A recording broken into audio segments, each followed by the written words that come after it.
So our next step is that we're going to be assembling the cone that the flowers go into.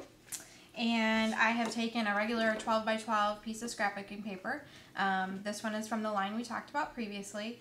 And on the edge here, I'll hold this up, you can see that I used a Fisker's cutting tool in order to make a fancy little design on the edges, which is nice when you roll it up. It just gives it a little extra detail. So we're going to be rolling our cone and making the basket that the little flowers are in. So you're just going to roll this towards the edge. And I look at the cone when I'm rolling it and making it to make sure that it's not too small or not too big. And then after I get it about the right size, you may have noticed that there was a little ribbon attached that went from side to side. And this is a really important step because it's much harder to do once your cone is assembled. You want to look at your cone straight on and kind of mark with a marker or a pen or a pencil where you think in even places to tie the ribbon. So I'm going to hold it and I'm going to, doesn't matter if you use red or orange, or you're never going to see it because actually we're going to punch it out. So like I said, look at your cone straight on and just make some little marks where you think the best place is to put your hanger. We're going to use our little grommets because sometimes especially when your paper has a fancy edge,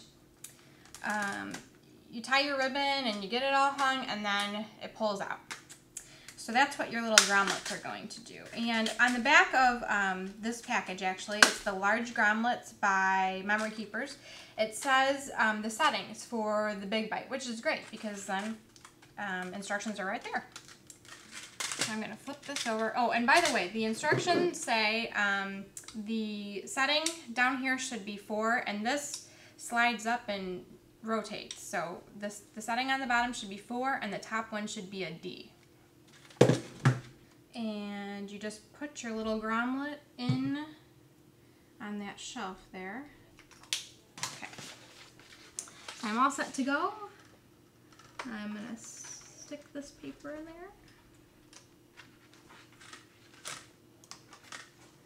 It's a little hard to see. I have to get down to eye level here. Oops. Make sure you have this pushed forward so it's going to depress the end. And push down. And then if you can see this, my little grommet is around the hole, or the spot that I checked for my hole. And then you can punch the hole after that. So now I'm going to use the hole punch on the big bite, and I'm going to go with the larger hole just because my ribbon is kind of thick. And I'm going to stick that right in where I put my grommet in and punch the hole. And same on this side. Okay. And then I have my holes punched where my grommets are. I rolled that back up and I'm just going to let it slide out so that my grommets are even and where I thought they'd be. And that's pretty close. And then I'm going to be using some of our terrifically tacky tape. I've already cut myself a little piece, but it's the red, this is the 1/4 inch. We have it in 1/2 inch and I think a little bit wider than that.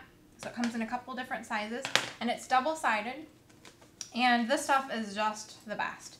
So in order to hold my cone so that I can kind of get in there and make sure it's secure.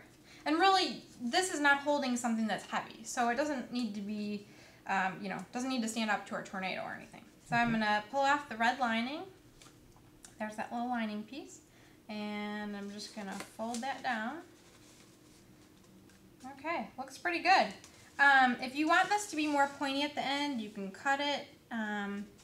But really, the focal point is so much up here that people aren't even going to really notice the bottom. So. Okay, looks good. And actually, that may be the only place that we have to fasten it, is just that one spot in the back. So we've got our cone started, and we're going to be making the little piece that goes around it next.